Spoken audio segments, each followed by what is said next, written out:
Wabarakatuh, salam bahagia, salam sejahtera, salam Putri Cempa. Perempuan itu cantik, cerdas, mandiri, proaktif, dan agamis. Kenapa perempuan harus cantik? Kalau cantik, suaminya senang.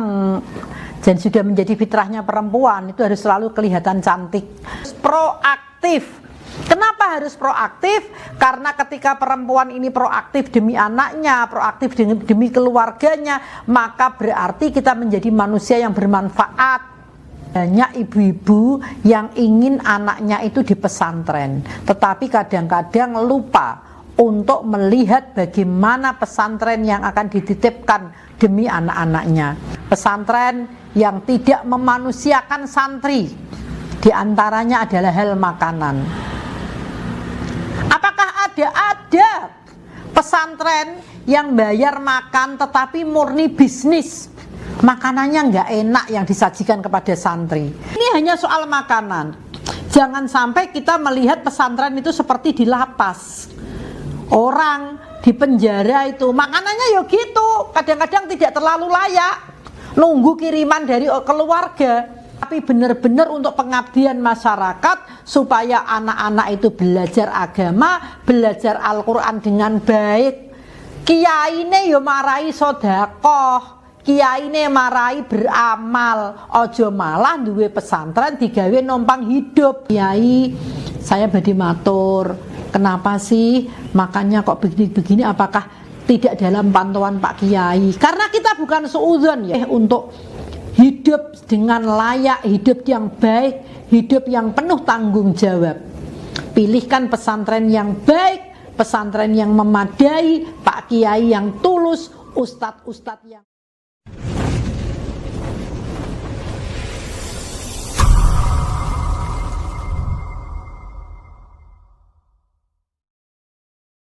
Assalamualaikum warahmatullahi wabarakatuh, salam bahagia, salam sejahtera, salam Putri Cempa. Perempuan itu cantik, cerdas, mandiri, proaktif, dan agamis. Kenapa perempuan harus cantik? Kalau cantik, suaminya senang. Dan sudah menjadi fitrahnya perempuan, itu harus selalu kelihatan cantik. Cantik itu tidak harus menor, tapi ketika kita berwawasan luas, ketika kita punya cara pandang yang bagus tentang kehidupan, itu akan ada muncul inner beauty namanya. Jadi perempuan itu cantik. Dan yang kedua harus cerdas. Kalau perempuan nggak cerdas, nggak bisa ngatur duit belanja yang diberikan suami. Jadi kecerdasan perempuan itu salah satunya adalah bisa membagi waktu, bisa ngatur duit belanja supaya 1 bulan itu cukup. Dan kecerdasan perempuan yang paling bisa dibanggakan suami adalah ketika perempuan ini mampu mengimbangi pola pikir suami. Jadi apa pola pikir suami kita? Kita harus bisa mengimbangi. Kalau pola pikirnya dianggap kurang maju, kita memberikan usulan saran supaya lebih maju. Dan perempuan Putri Cempa selain cantik, cerdas, mandiri. Mandiri itu bukan berarti mandi sendiri. Nggak apa-apa mandi berdua dengan suami juga boleh. Mandiri itu maksudnya adalah kita tidak semuanya tergantung kepada suami, tapi kita bisa mengeksplor diri kita, memotivasi diri kita untuk bisa menjadi perempuan yang tangguh. Jadi tidak apa-apa junjung galon, tidak apa-apa junjung gas, tidak apa-apa kita benerin gentang, itu nggak masalah. Nggak usah kemudian aku wong wedok kangelan sembarang dewe gini-gini. Harusnya kita bersyukur dong, kita menjadi perempuan yang lebih mandiri. Jadi sewaktu-waktu suami itu meninggal dunia lebih dulu, kita nggak kaget. Atau misalnya suami tiba-tiba diambil sama pelakor, ya wes rapopo aku tak lurun neh, bebas, mandiri kok. Dan kemudian selain cerdas, cantik, mandiri, harus proaktif. Kenapa harus proaktif? Karena ketika perempuan ini proaktif demi anaknya, proaktif demi keluarganya, maka berarti kita menjadi manusia yang bermanfaat. Jadi perempuan itu boleh proaktif, nggak masalah. Kita memang harus ketika melihat anak pulang sekolah tidak tepat waktu, cari informasi di mana kamu, ngapain saja, kegiatannya apa. Ini ikut ke mana gurumu, aku mau cek kepada guru. Nggak bisa kita hanya percaya kepada anak, nggak boleh. Cek biar anak itu terbiasa disiplin, terbiasa jujur, terbiasa izin, terbiasa terbuka. Dan yang paling penting adalah perempuan harus agamis, melakukan, menjalankan perintah agamanya dengan baik. dan juga taat kepada Tuhan, menghindari dan tidak menjalankan hal-hal yang dilarang oleh agama. Nah teman-teman, kenapa kita membahas tentang perempuan lagi? Kita semua tahu saat ini banyak ibu-ibu yang ingin anaknya itu di pesantren, tetapi kadang-kadang lupa untuk melihat bagaimana pesantren yang akan dititipkan demi anak-anaknya. Ada banyak kejadian pesantren yang tidak memanusiakan santri, di antaranya adalah hal makanan. Apakah ada pesantren yang bayar makan tetapi murni bisnis, makanannya nggak enak yang disajikan kepada santri? Tapi ada pesantren yang sesasi cuma 300.000 tapi muangannya enak-enak, ternyata kiainya sodakoe sregep. Kita nggak usah sebut nama pesantrennya, tapi saya yakin yang nonton Putri Cempa ini akan menyadari, oh iya, saya setiap bulan bayar mahal, tetapi anak saya bilang makannya hanya tempe, mie, nugget, sosis. Gizinya dari mana? Nggak bisa. Tapi ada loh, enggak, anakku itu bayarnya sesasi meng 300.000, 400.000 tapi mangane iwak, daging, ayam, sayuran segala macam. Loh kok bisa? Ternyata kiainya mau subsidi. Banyak orang-orang sedekah itu ditasarufkan untuk santri-santrinya. Ini hanya soal makanan. Jangan sampai kita melihat pesantren itu seperti di lapas. Orang di penjara itu makanannya ya gitu, kadang-kadang tidak terlalu layak, nunggu kiriman dari keluarga. Tapi pesantren ini beda. Pesantren itu ada bayarnya, dan yang nyantri adalah anak-anak di masa pertumbuhan. Artinya mereka butuh nutrisi dan gizi yang cukup.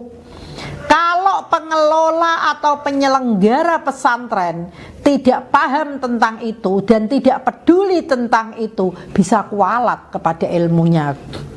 Bagaimana kalau hanya memikirkan bisnisnya saja, tidak dilihat, tidak dikawal soal makanan santrinya? Nggak boleh.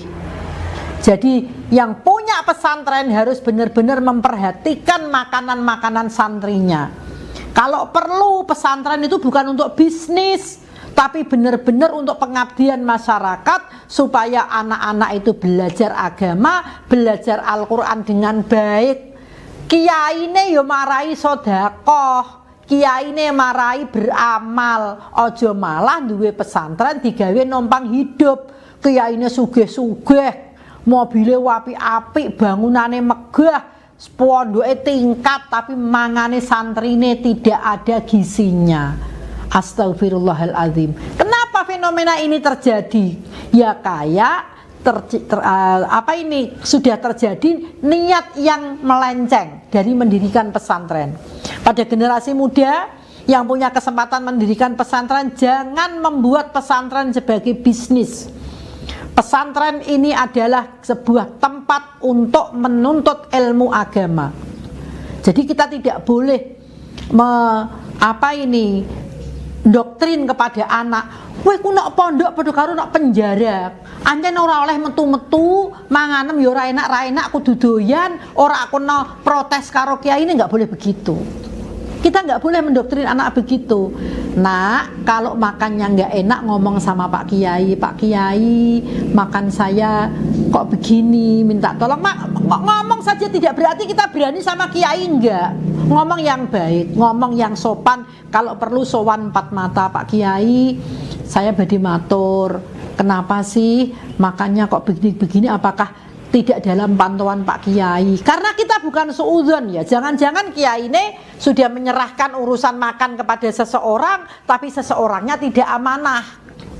Sama ketika di lapas seperti itu, jatah makan dari pemerintah itu sekian, tapi mungkin karena yang digunakan itu separohnya apa, jadinya makanannya nggak enak. Tapi orang di dalam lapas ini kan orang-orang memang penjahat. Gampangane wong-wong penjahat yang memang dihukum ben dirasakno. Tapi kalau anak pondok kan tidak. Dia menuntut ilmu, bahkan orang tuanya bayar. Anak-anak ini harus diajari kedisiplinan, keterbukaan, harus diajari kejujuran. Terus kemudian dia melihat ketika suasana di pondok penuh intrik, dia akan belajar di mana tentang kebaikan. Kalau di pondok sendiri tidak dipraktekkan dalam kehidupan sehari-hari tentang kebaikan. Makanya mari perempuan cerdas, cantik, mandiri, proaktif dan agamis, pilihkan pesantren yang baik untuk anak-anak kita. Kenali kiyaine, yakinkan, kalau perlu sowan dulu, tatap mata kiainya. Lihat kehidupan sehari-hari kiyaine kehidupannya bagaimana, apakah memang ketulusan, keikhlasan yang dikedepankan atau hanya kamuflase dan fata morgana duniawi yang diperlihatkan. Jangan serahkan anak kita kepada pondok yang hanya terlihat megahnya, terlihat bonafitnya, terlihat frame, kemudian casingnya bagus, tetapi kita tidak tahu di dalamnya. Coba sowan kepada kiai, Pak Yai, saya ingin menitipkan anak saya ngaji di sini, mohon saran dan bimbingannya Pak Kiai. Ketika Pak Kiainya ngendikan, yang dingendikake hal-hal yang baik, kita bisa kok merasakan mana bicara yang tulus dan bicara yang modus. Kita bisa merasakan. Jadi anak kita jangan sembarangan dikasihkan di pondok pesantren. Perhatikan makanannya. Jenengan akan menyesal ibu-ibu kalau memondokkan anak, kemudian anaknya sudah dibiayai mahal, ternyata di situ makannya kurang terjamin. Jenengan akan menyesal. Apa yang diingat anak dari kasih sayang orang tua kalau tidak makan, minum, istirahat dan ngaji? Mereka hanya dibebani tugas untuk itu. Jadi berikan yang terbaik untuk anak-anak kita. Bagaimana mereka dilatih untuk hidup dengan layak, hidup yang baik, hidup yang penuh tanggung jawab. Pilihkan pesantren yang baik, pesantren yang memadai, Pak Kiai yang tulus, ustadz-ustadz yang baik, yang memang benar-benar punya tanggung jawab penuh terhadap santri-santrinya. Ini yang memilihkan siapa? Ibu yang punya feeling. Tapi kalau ibunya tidak mau mondokkan anak, sing rugi ya ibu. Kenapa? Anak itu memang harus dipondokkan. Tidak ada pembelajaran agama sedetail di pesantren. Jadi anak saya ya mondok semua, tapi mondoknya ya memang kudunya dipilih. Mondok kiai sing pinter, sing bener.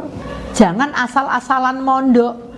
Tapi nek aku gak oleh nek anakku mondok, aku kangen anak aku, ya sudah, jenengan yang akan rugi ketika anaknya nggak bisa ngaji, anaknya nggak tahu tentang hukum agama, gara-gara ibunya tidak mau melepas dengan sukarela.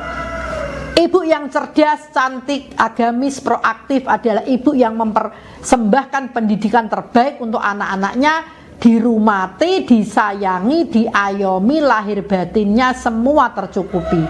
Salam bahagia, salam sejahtera, salam Putri Cempa, cantik, cerdas, mandiri, proaktif dan agamis. Assalamualaikum warahmatullahi wabarakatuh.